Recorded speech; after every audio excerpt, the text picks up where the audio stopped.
at the future, yes, we have a lot of successful companies, past legacy carrying on, probably will carry on for a meaningful period of time. Looking into the future, the new kind of companies that are going to set up, or probably the, let's say, the larger employers that are going to come up in the, they're going to be probably different from what kind of businesses have worked in India for last 50 years. So what do you now think, looking at a future, from a future perspective, what needs to change, or do you think that largely the system or the corporate system or the alignment of this manager-employee relationship is fairly well established to take us into that next step in our, you can say, in our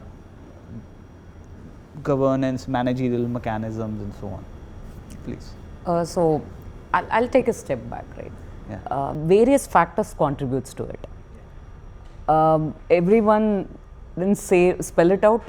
We are talking about Gen Zs now, right? So that's where we have to. It's not like it's a choice. It's a definitive, right?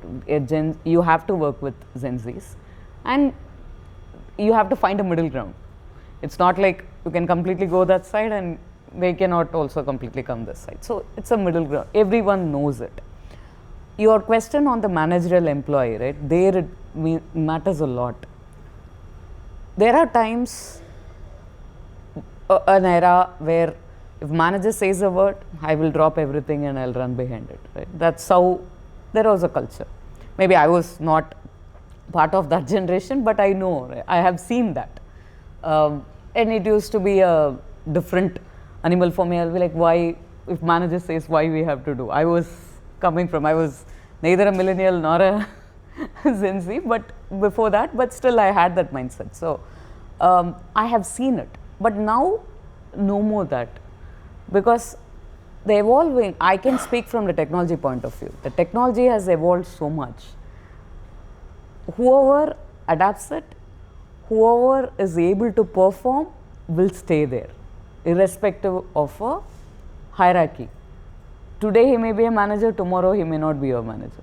Like today you may be here, tomorrow you may not be there. So that's the disruptive working environment we all are in. Lot of major companies, everywhere there is a churn of employees. There are hiring, rehiring, learning, unlearning, layoffs, so many things are going on.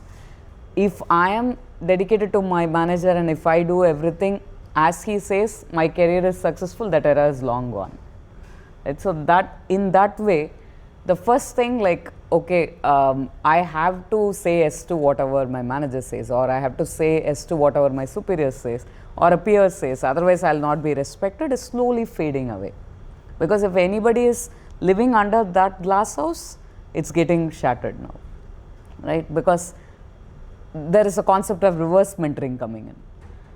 That's a very, it's a concept for quite some time in the last couple of years. Reverse mentoring is very important now. People are coming and teaching us back, right, how to do this. We are going, and I see a lot of our superiors come and ask us, like, okay, how do you do this in Copilot? We wanted to know, how do you, I'm not able to get the meeting notes. Oh, okay, you have to do it before the meeting ends. The conversation is very easy now as an exchange. Earlier, okay, I'm like 10 years more experienced than her. How can I go and ask her this question? How she will judge me? That is gone now, right? The AI is disrupting not only the way or the way the work is getting done, even the mindset of people. Everyone knows a technology can replace you. What cannot be replaced is your human emotions and how you're empathizing with others, how as a leader you're performing, or how as an individual you are adding value to them, irrespective of, I am a performer, I can do 1 to 10 job in 10 seconds, or 20 seconds is no longer going to be valid, because in 1 second the machine is going to do that. But how can I be that collaboration with humanoid or a colleague? That is a differentiation I am going to carry to move the ladder forward. So this as an underlying, is it already changed? No, but with this base as the culture, definitely organization who are adapting that only will survive going forward. So this will definitely change, I would say. And one more question you asked, not to me but to my friends, I have seen the other one is, you asked about a question I wanted to add. Why this, like when we answer as an individual, we answer it in a way, as a group we answer it in a way.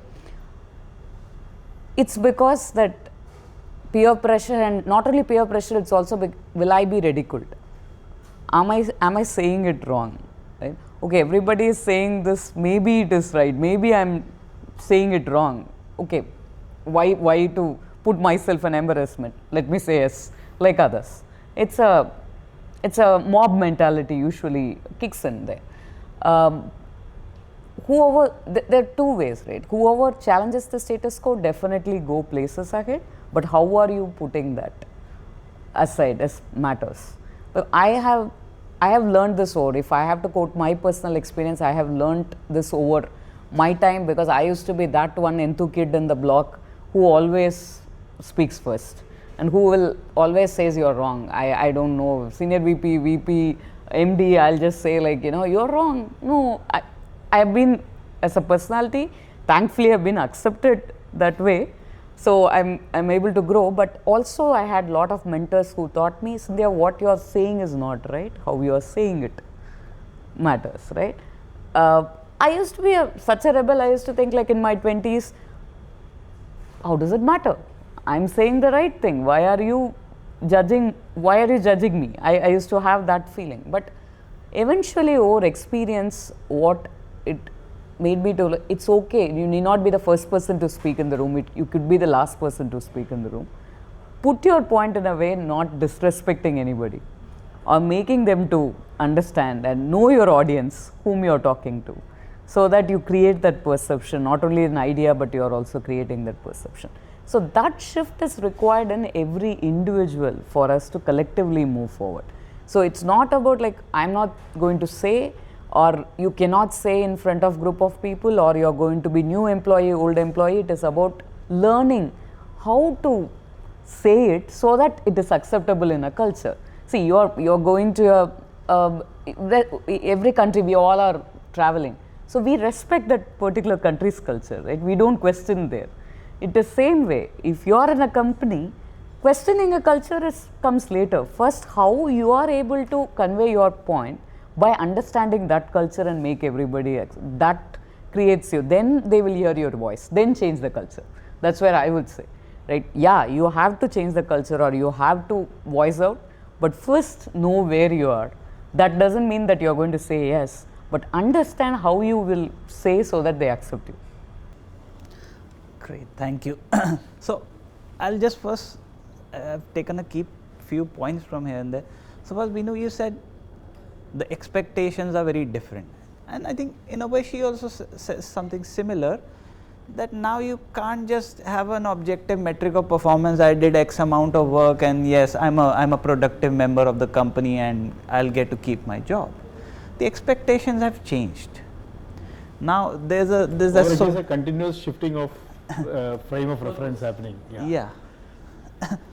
So that's one part that we're seeing. But to carry on to the issue of you put it, the way you put it matters rather than what you're saying. What you're saying, the content could be 100% valid, but the way you say it matters. But that's where probably the problem is coming in. They are challenging this very thought process. Yeah, you might have done it at that time, but adapted to it. But it seems like the newer ones that are coming, they're challenging the very fabric of this assumption that why does this, the way I say it, matter? Why should it matter at all? And I would say the push is much stronger than it used to be. Earlier maybe 1 out of 10, now it's probably 5 out of 10. Yeah, please. I think she's got a very good point there of content versus how do you say. I think it's got, and she touched upon the cultural aspect of an organizational culture. I think before that, let's go and look at a larger culture of the country we are in. That has got a role to play. Now, in last 20 years, if you see, there is a huge amount of changes in terms of the people who are coming into the corporate world, their exposure levels to culture which is within India versus culture which is in Europe versus culture within with America. And if you look at the other eastern extreme of Japanese culture, if you look at all the cultures of these organizations and look at them, they have all got influenced by the countries they are in. And America would be call a spade, doesn't matter what you speak, it doesn't matter what kind of a language you use, the content is the damn thing. In our country, you know, you got to say the same thing, but you know, more diplomatically or kind of, and where you say, you rightly put it, that's where the problem starts. Go to Japan, still questioning authority is not acceptable, still not acceptable. So that's the cultural conundrum for all the organizations, and therein where are people coming with exposure to all these cultures, that's there.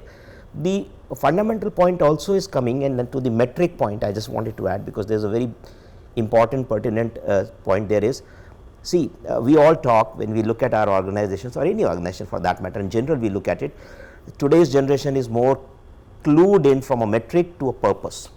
Okay, they are asking what is the purpose of, in a sense they are, what they are asking, maybe they use the word purpose, but sometimes they want to say, why am I doing this? It's not that you walk into office 25 years back, you got a job sheet or whatever you want to call it, you just went about doing it because this is the expected expected out of this job, and hence since you are in that role you got to do that. Today's generation is saying, yeah, I agree to that, but I also want to know why we are doing it. And he or she has got their own views about it, and that conformance to those whys or purpose is also a matter of choice. No, I think what you want to do is all right, but why you are doing is I don't agree with you, and I don't think it works for me. You will hear these statements today, it doesn't work for me. 20 years back, what works, works, that's it. It's not about me and you. What works for the job works for everything else. Today, that ability to distinguish between the organization, the job and the purpose in my own alignment, that's also in play. And I think we are looking at both interesting and challenging times at the same time. I also believe that it also is a function of, once again, how much of conversation we are going to have around these things. Are we going to have conversations in terms of saying that it's challenge to work with Gen Z, or the conversation is going to, yes, that's the way Gen Z is going to be. Absolutely, does not mean they're right or wrong, but that's the way it is going to be. And organizations are and would adapt to that change the way they have adapted, 50 years back to today. I think that will. So just one point to add on that, right? The way how to put it doesn't mean that diplomatically, I don't mean that. So the way sometimes, for a single purpose, everybody is, if we are, as he says, if it is contributing to the purpose, then it's right, rather than clashing with the personality. Sometimes when a young blood comes in, it comes more as a clash of personality rather than what we are really talking about. So my mentor always says, don't look at the personality, look at the issue, right, and solve it, right. So maybe Gen Z, that's where we need to groom Gen Z. Instead of like, conduct yourself like this, we are not going to say that. We have to also mentor them in a way, try to separate and see things, right. You have to be patient in both the ways, but somewhere they should also come forward. It will happen, right. As he said, we have to work with them and they have to work with us. It's going to be the norm. But how are we going to get the middle ground achieved? By going towards a single purpose. As he says, talk on the purpose. So if we hit the nerve right on the purpose, yeah, do it in, I feel ABC is the right way of doing it. You want to do XYZ, please do it. But get this purpose done.